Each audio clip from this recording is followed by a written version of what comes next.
두려움에서 사명으로라는 제목으로 하나님의 말씀을 전하도록 하겠습니다.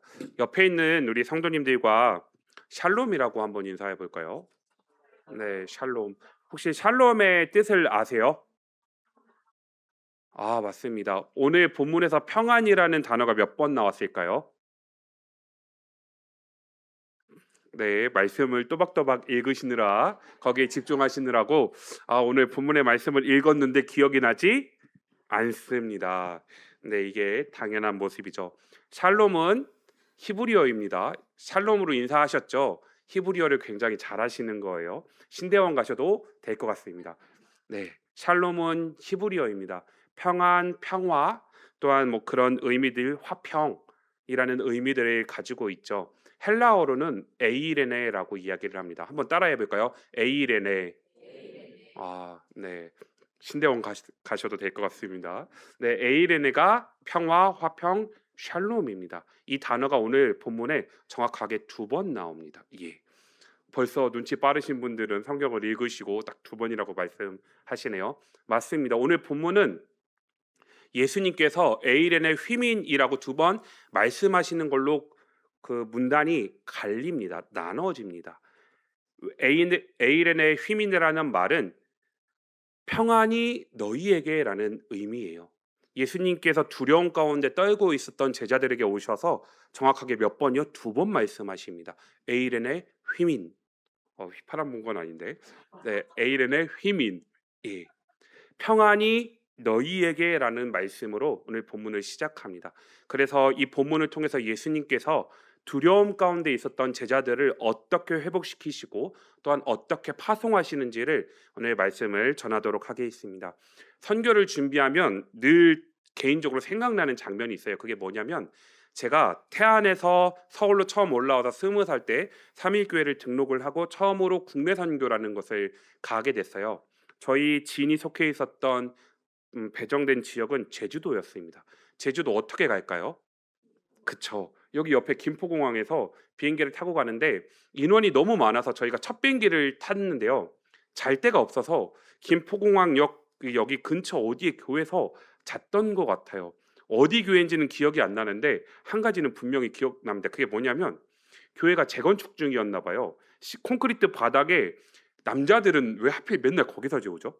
우리 간사님이 남자들은 콘크리트 바닥에서 알아서 자라 라고 말씀하셔가지고 정말 알아서 잤습니다. 아침에 자고 일어났는데 이게 말이 안 되는 거예요. 알고 봤더니 이게 뭐라고 하죠? 돌아갔다고 표현하나요? 입이 콘크리트에 이렇게 대고 자가지고 간사님 말이 잘 안 나와가지고 뭐예요 하면서 이 상태로 3일을 처음 선교를 맞았던 것을 기억합니다. 그 김포공항 그 비행기를 타고 가기 전에 있었던 근처가 우리 교회 근처였던 것 같아요. 여기 어디였겠죠? 그 기억이 납니다. 그게 저의 첫 선교였습니다. 그렇게 20살 때부터 계속 선교를 다니면서 선교에 대한 것들을 이제 생각하고 기도를 하기 시작하면 항상 그 장면이 떠오릅니다. 잊을 수 없는 그 첫 역사적인 순간이었던 것 같아요. 제 개인적인 인생에 있어서는 어쩌면 오늘 이렇게 함께 국내 선교에 참여하시는 우리 성도님들 가운데 이런 순간이 있지 않을까라는 마음으로 하나님께서 주시는 기쁨과 감사가 이번 선교를 통해서 그리고 앞으로 우리 교회 4대 비전 중에 세 번째가 무엇이죠? 안 들리는데요. 제가 귀가 안 좋아가지고. 네, 선교하는 교회입니다. 우리 목사님께서 하나님께서 목사님을 통하여 우리 교회에게 주신 4대 비전 중에 세 번째가 어떤 교회요? 선교하는 교회입니다. 그래서 앞으로 우리 교회는 국내 해외 상관없이 여기저기 여름과 겨울에 마음껏 마구마구 선교하는 교회로 발돋움해 갈 겁니다. 그 역사적인 순간에 지금 우리 성도님들이 뭐 하고 계시는 거예요? 함께 하고 계시는 거예요. 제가 첫 선교 가운데 입돌아 가지고 그 장면을 기억하는 것처럼 우리 성도님들도 이 시간 이 장면을 그리고 처음 선교를 그리고 앞으로 펼쳐질 선교를 마음껏 기대하는 마음으로 이 시간 하나님 앞에 예배하고 또한 기도했으면 좋겠습니다. 이런 은혜가 사실 우리에게 너무너무 필요한 것 같아요. 그런데 선교를 하려고 예수 그리스도의 그 복음을 전하려고 하면 마음속에 항상 저는 제가 쫄보여서 그럴 수도 있는데요. 이런 생각이 들어요. 내가 복음을 전할 수 있을까? 내가 예수님에 대한 예자를 꺼내면 저 사람이 나한테 욕하지 않을까?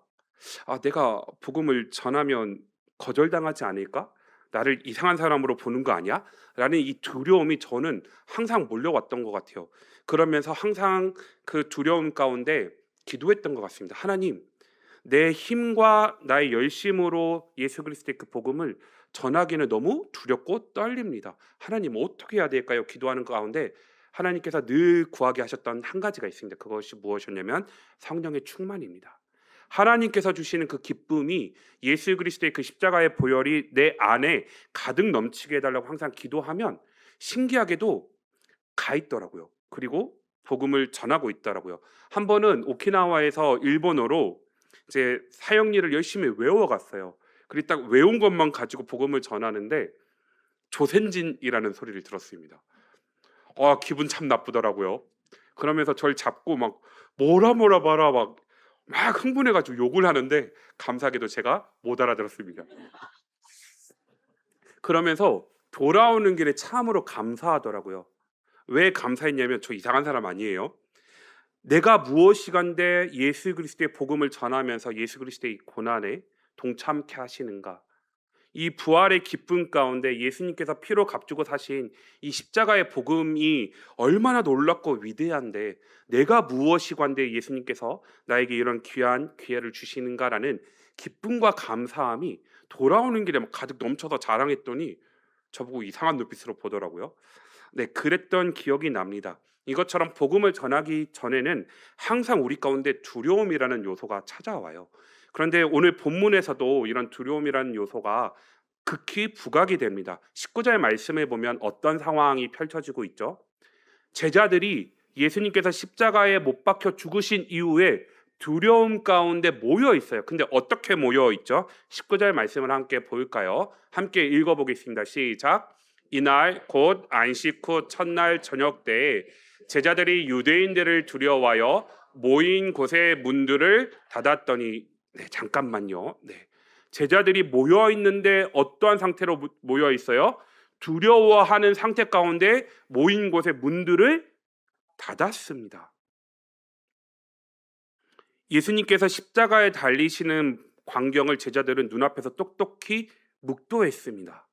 그리고 자기들이 3년 동안 자기의 삶을 걸고 모든 것을 다 걸고 따랐던 예수님이 십자가에서 죽으시는 장면을 딱 보고 제자들 가운데 어떤 마음들이 들기 시작했냐면 두려움이 생겼습니다. 그 두려움이 어떻게 나타났냐? 자기들끼리 모여 있는데 다 모인 곳의 집의 문들을 다 걸어 잠갔습니다. 이러한 두려움에 가득 차 있었던 제자들, 그리고 이 제자들은 누구를 두려워했죠? 유대인들이요. 왜 유대인들을 두려워했을까요? 유대인들에게 걸리면 너도 예수와 함께 있던 쪽이 아니야? 야, 너도 죽어야 돼! 라는 소리를 듣고 법정에 넘겨져서 십자가형을 당할까봐, 죽을까봐 두려움 가운데 유대인들을 피해서 어디에 있죠? 집에 모여 있습니다.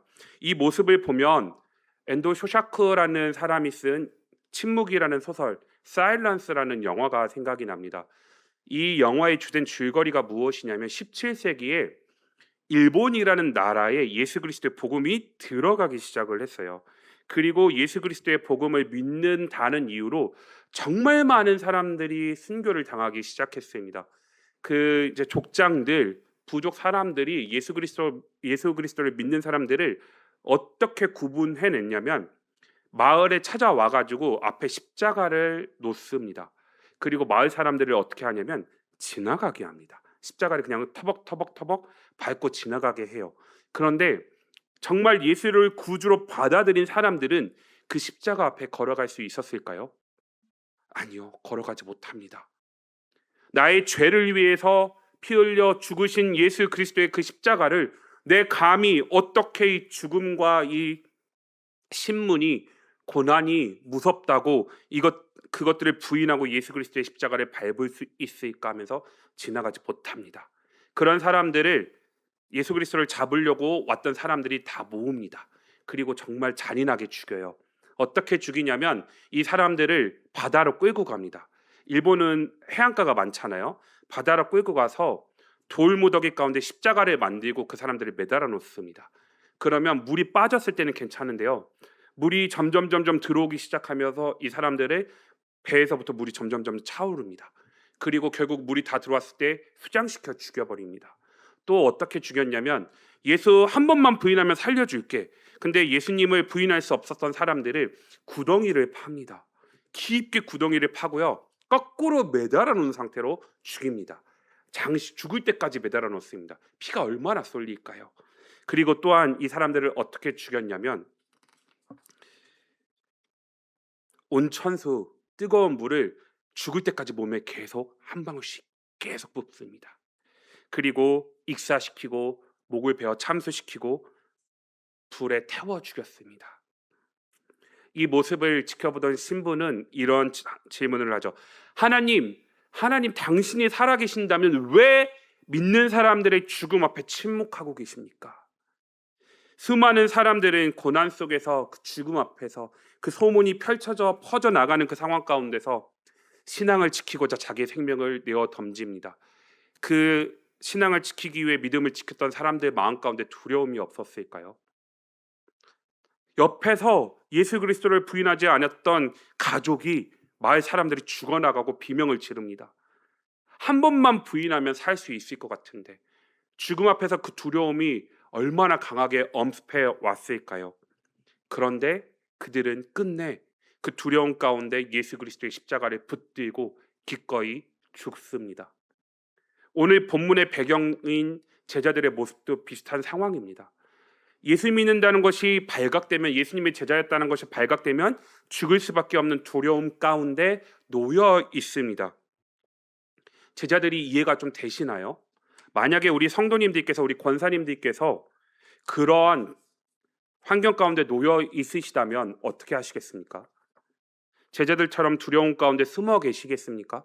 아니면 죽으면 죽으리다 하고 예수님께서 나를 부르신다 생각하고 기꺼이 목숨을 내어드리겠습니까? 이런 두려움 가운데 있을 때 예수님께서 어떻게 하시죠?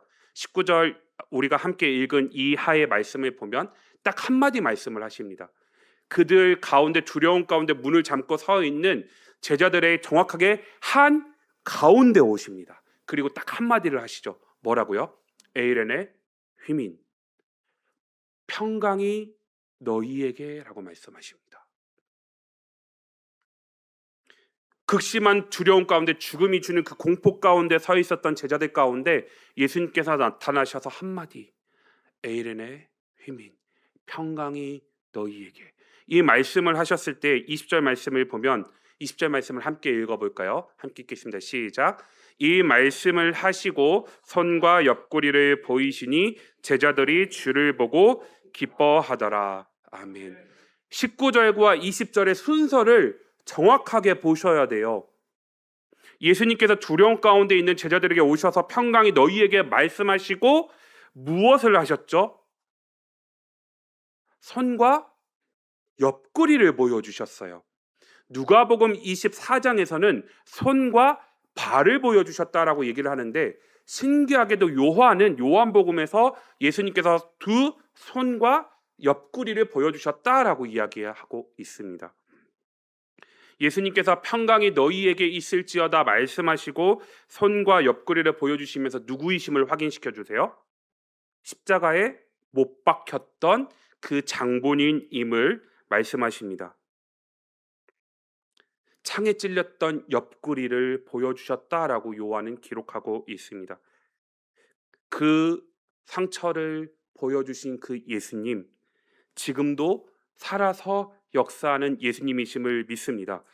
그러니까 예수님께서 두려움 가운데 있었던 제자들에게 나타나셔서 에이렌의 휘민, 평강이 너희에게라고 말씀하셨던 이 음성은 사실 오늘날을 살아가고 있는 우리에게도 동일하게 말씀하시고 계시는 거예요. 그런데 이 예수님께서 주신 이 평강, 이 에이렌의 이 평화, 이 샬롬은 어떠한 샬롬이죠? 상처가 없는 안정적인 감정을 편안하게 해주는 평강이 아닙니다.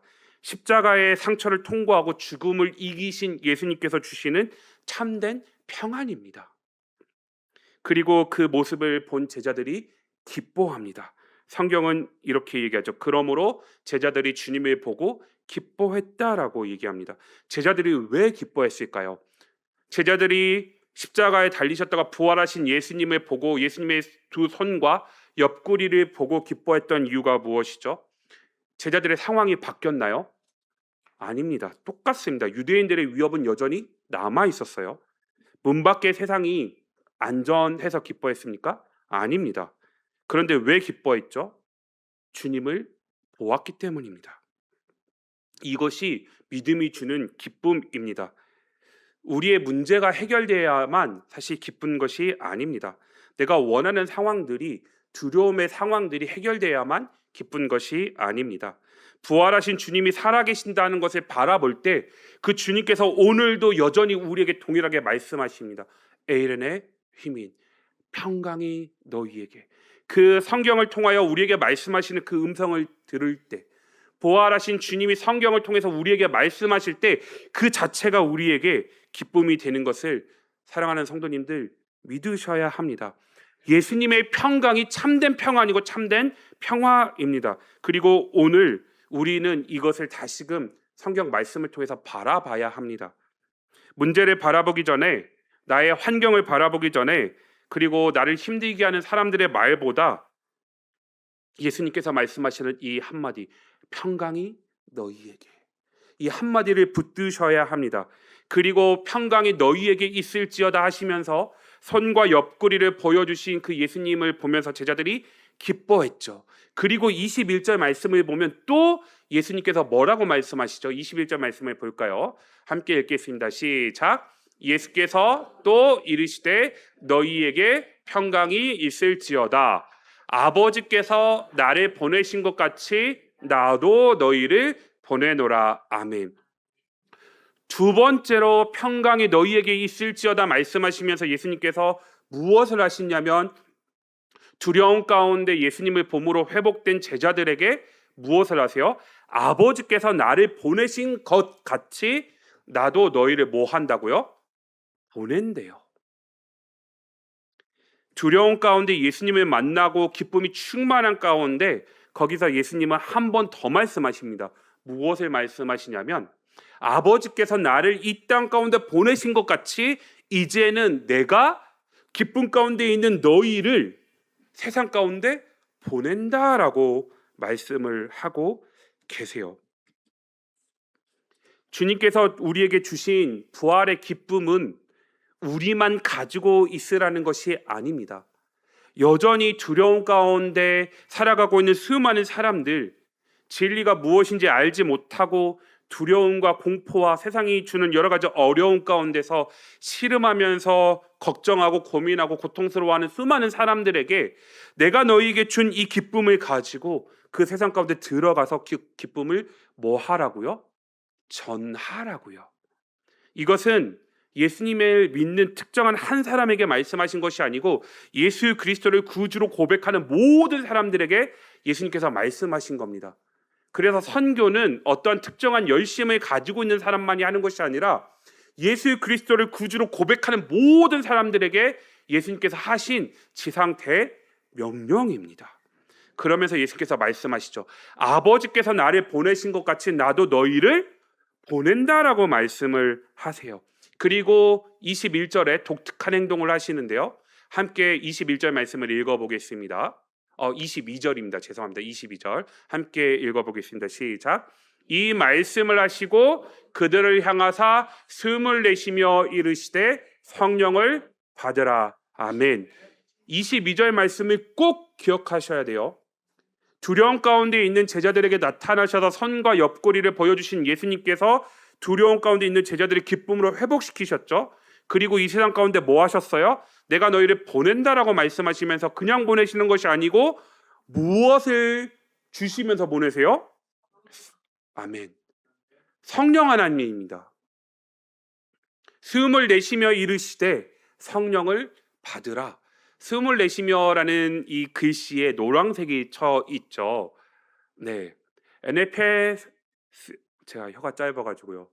NLP세 센이라고 읽는데 이 단어가 어디에 쓰였냐면 창세기 2장 7절에 똑같은 단어가 쓰였습니다. 함께 읽어볼까요? 시작. 여호와 하나님이 땅의 흙으로 사람을 지으시고 생기를 그 코에 불어 넣으시니 사람이 생명이 되니라. 아멘. 숨을 내쉬며 이르시되, 숨을 내쉬다라는 이 동사와 창세기 2장 7절에 성부 하나님께서 흙으로 사람을 만드시고 그 코에 생기를 후 불어넣으시니라는 동사가 어떤 동사예요? 같은 동사입니다. 이것을 통해서 요한은 우리에게 분명하게 말하고자 하는 바가 있습니다. 그것이 어떤 거냐면 새로운 창조입니다. 하나님께서 흙으로 사람을 만드시고 그 코에 생기를 불어넣으셨을 때 그제서야 사람이 살아있는 생명이 되었죠. 그 창조의 기억을 가져와서 부활하신 예수님께서, 부활의 첫 열매가 되신 예수님께서 두려움 가운데 있는 제자들 가운데 무슨 것을 하고 계시는 거냐면 새로운 창조를 하고 계시는 거예요. 이제는 두려움 가운데 두려움에서 기쁨으로 나아갈 건데, 그리고 기쁨 가운데서 사명으로 나아가는 이 새로운 창조 가운데 예수님께서 그 제자들에게 무엇을 주시는 거냐면 성령 하나님을 주시는 거예요. 그래서 교회는 새롭게 창조된 성령으로 하나 된 공동체라고 이야기할 수 있습니다. 예수를 믿는다는 것은 새로운 창조 가운데 함께 연합되는 거예요. 괜찮으세요? 네, 갑자기 헬라어를 쓰니까 표정들이 어두워지시는데, 네, 잘 따라오고 계시죠? 네, 끄떡끄떡 안 해주시면, 네, 창세기 2장 7절부터 다시 가겠습니다. 네, 잘 이해하고 계시리라 생각이 들어요. 부활하신 예수님께서 죄 가운데, 두려움 가운데 빠져 있었던 제자들에게 찾아오셔서 예수님을 보여주시고 기쁨을 주시면서 성령을 부어주시고 이 제자들을 어떻게 해요? 사명 공동체로 재바꾸고 다시 바꾸고 계시는 장면이 22절의 말씀이에요.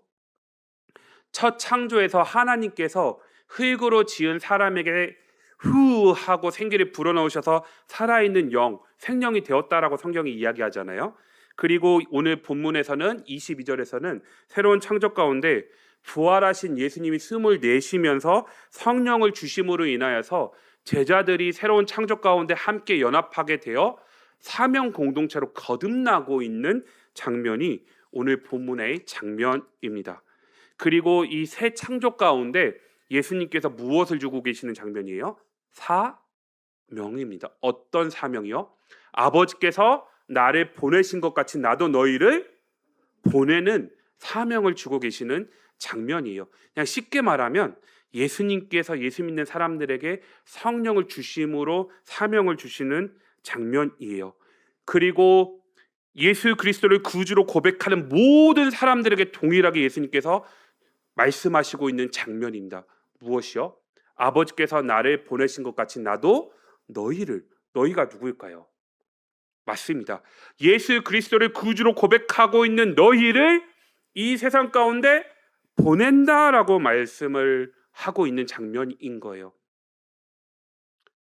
우리 성도님들, 예수님께서 오늘 성경 말씀을 통하여 우리에게 이렇게 말씀하고 계시는데, 예수님께서 우리를 열방 가운데 보내시겠다라고, 성령을 주시면서 보내겠다라고 말씀을 하시는데, 이 예수님의 보내심 가운데, 예수님께서 말씀하시는 이 사명 가운데 아멘으로 화답하십니까?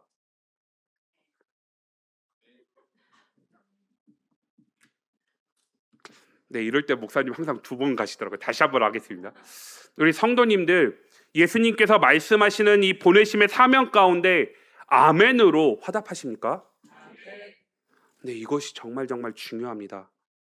이것이 우리가 이 땅 가운데서 감당해야 될 일입니다. 예수 믿는 사람 모두에게 동일하게 주어진 나는 안 가요가 아니라 예수 믿는 사람 모두에게 주신, 예수님께서 주신 사명입니다. 그 가운데 이것을 어떻게 감당할 수 있냐면 성령의 능력이 아니고서는 감당할 수 없습니다. 행사 프로그램 열심히 잘 할 수 있어요. 완벽하게 연습하고 해서 잘 치러내면 우리 가운데 기쁨이 있을 거예요. 그런데 그걸 통해서 복음이 흘러가게 하시는 분은 우리의 열심, 우리의 노력, 우리의 열정이 아니고 우리를 통하여 누가 하시는 거라고요? 예, 성령 하나님께서 하시는 겁니다. 그것을 간구하고 기도해야 함을 꼭 기억하셨으면 좋겠습니다. 그 기도를 오늘 이 시간 함께 했으면 좋겠습니다. 그러면서 한 명의 선교사님을 소개하고 말씀을 가름하고자 합니다. 이 말씀을 생각하면 짐 엘리엇 선교사님이 생각이 납니다. 아마 들어보셨을 수도 있을 것 같아요. 미국의 휘튼 대학을 졸업했습니다. 수석으로 졸업할 만큼 정말 수재였고 영재였습니다. 그런데 이 엘리엇 선교사님이 예수님을 영접하고 나서부터 마음속에 왜인지 모르게 끓어오르는 선교에 대한 열정이 있었습니다. 그리고 어린 20살 때부터 계속 선교를 위한 그 순간들을 준비해 왔습니다. 그리고 같은 마음을 품고 있었던 친구 4명과 함께 와오라니 어디죠? 어디 갔니?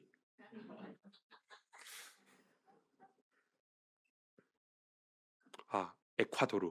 예, 에콰도르 와오라니 부족이 있는 곳에 찾아갔습니다. 그런데 가자마자 비행기를 타고 내리자마자 죽습니다. 그 부족의 남자들이 5명의 침입자에게 창을 던져서 심장에 창을 박게 해서 죽게 만듭니다. 외부에서 들어오는 남자들이 침입자로 여겨서 자기 부족을 보호하기 위해서 창을 던져서 죽입니다. 그리고 선교를 떠났던 이 사람들 결혼을 했었나 봐요. 아내들이 소식이 끊기자 수소문을 합니다. 수소문을 한 끝에 5명이 비행기에서 내리자마자 즉사했다는 소식을 듣고 이것이 미국 사회에 발칵 뒤집혔습니다. What a waste. 이 웬 낭비인가. 20대의 피가 끓는 젊은이들이 조국과 민족을 위해서 역량을 쏟아야 할 젊은이들이 선교를 향해서 아무것도 하지 못한 채 죽어갔다니 이 웬 낭비인가. 막 뉴욕 타임즈부터 대서특필이 됐습니다. 많은 미국 사회가 뒤끓었습니다. 무엇이 이들을 에콰도르로 가게 했을까요? 다른 것 아닙니다. 부활하신 예수 그리스도를 만났던 그 기쁨이 마음 가운데 충만함으로 성령 하나님의 보내신 가운데 에콰도르 와오라니 부족에게 가게 되었습니다. 그리고 우리가 이 이야기를 들을 때 사람의 눈으로 보면 얼마나 허무한가요? 정말 오랜 시간 동안 기도하면서 준비해 왔는데 그냥 복음을 전하지도 못한 채 내리자마자 창에 찔려 죽었습니다. 젊은 나이에 왜 목숨까지 걸어야 했을까? 그의 인생은 너무나도 아깝지 않은가? 그러나 이 이야기는 여기서 끝나지 않습니다. 이 소식을 들었던 아내들이 슬픔 가운데 헤어나오면서 결심합니다. 우리 남편들이 그토록 사랑했던 예수님을 우리도 전하자. 그래서 아내들이 함께 아이들을 데리고 와우라니 부족에게 찾아갑니다. 그리고 복음 들고 가서 그 부족을 복음화시킵니다. 그러면서 엘리엇이 살아있을 때 남겼던 이 한마디 문구를 이야기합니다. 엘리엇이 이런 글자를 적었는데요. 붙잡아 들 수 없는 것을 내어주고 잃을 수 없는 것을 얻은 사람은 어리석은 사람이 아니다. 붙잡아 들 수 없는 것을 내어주고 잃을 수 없는 것을 얻은 사람은 어리석은 사람이 아니다.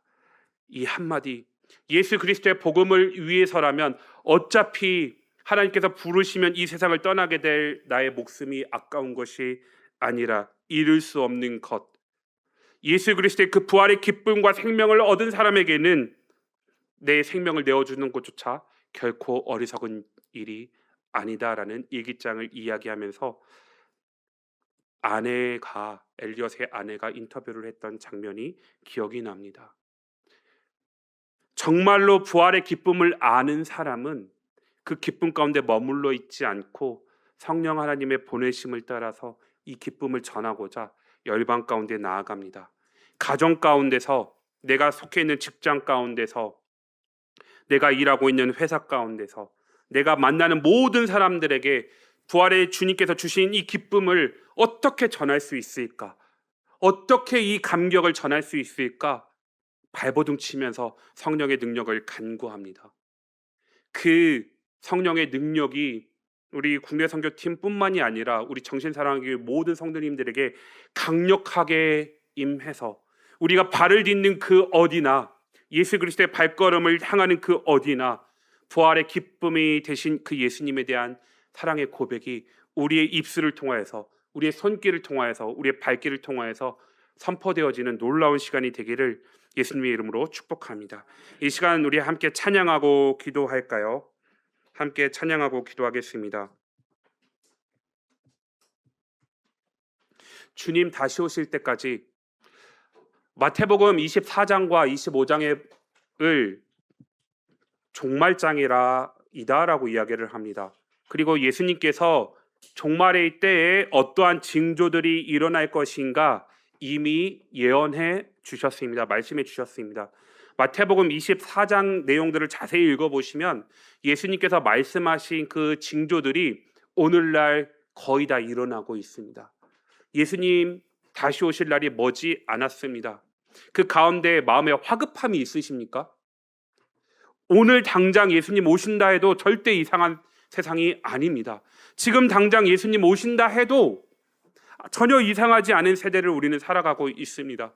그 가운데 예수님의 마음을 이 시간 같이 구했으면 좋겠습니다.